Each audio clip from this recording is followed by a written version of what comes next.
Béatrice Delorme est une jeune sportive qui pratique activement le patinage de vitesse. En plus des entraînements et des compétitions qui occupent une grande partie de sa vie, elle doit en plus consacrer du temps à ses études. Nous l'avons rencontrée à l'Aréna Maurice Richard afin d'en apprendre davantage sur l'Alliance Sport-Études.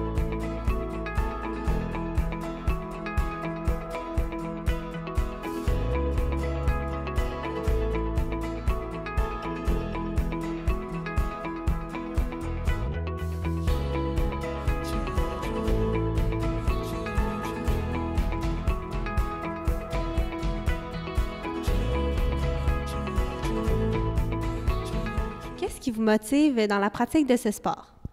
C'est sûr que j'aime beaucoup l'esprit de famille qu'il y a entre nous dans les vestiaires, quand on s'échauffe. C'est vraiment une grande famille, puis on est tous passionnés par la même affaire. C'est ce qui fait que c'est vraiment intéressant.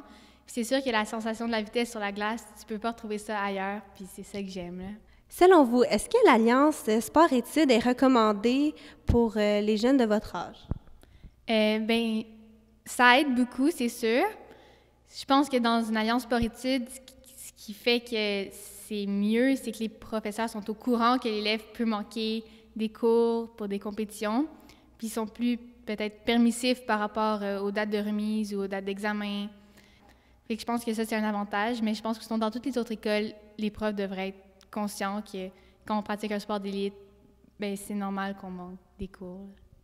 Est-ce que des fois, vous éprouvez la difficulté à allier le sport et l'étude, dans le fond? Moi, j'ai pas particulièrement de problème à l'école. Ça va vraiment bien. Mais s'il faut que je donne un conseil à quelqu'un, ça serait d'être vraiment organisé, puis comme exemple, prévenir ses professeurs à l'avance ou avoir des amis que tu sais que tu peux compter sur eux pour reprendre la matière ou dire « Ah, ce devoir-là, c'est ça qu'il faut faire », puis qui t'expliquent aussi. Est-ce que le patinage de vitesse a une grande place dans ta vie? Oui, c'est sûr. Quand je me lève le matin, j'ai hâte d'aller à l'entraînement le soir, puis ça me motive souvent. Mais c'est sûr que sinon, des fois, ça m'empêche de voir ma famille.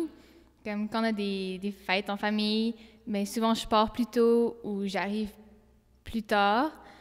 Moi, je trouve que c'est un bon compromis parce que je veux pas manquer mes entraînements, mais des fois, ma famille, je suis sûre qu'elle aimerait ça me voir un peu plus longtemps, là. Quels sont les exploits que vous avez accomplis jusqu'ici dans la pratique du patinage de vitesse? J'ai vraiment été fière de moi. L'année passée, quand j'ai fait les championnats canadiens, bien, je suis arrivée 3e au cumulatif. Qu'est-ce qui vous attend cette année? Quels sont vos objectifs à court et à long terme que vous vous êtes donnés?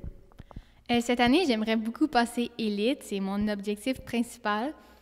Pour ça, il faudrait que je me classe parmi les 2 premières à la 3e compétition provinciale.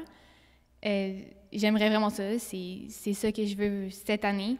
Mais sinon, à plus long terme, j'aimerais probablement rentrer au CRCE. Pouvez-vous nous expliquer c'est quoi le CRCE? Dans le fond, c'est le centre d'entraînement qui est juste en dessous de l'équipe canadienne, puis monter les étapes, les échelons graduellement. Merci beaucoup, Béatrice, d'avoir accepté de faire l'entrevue.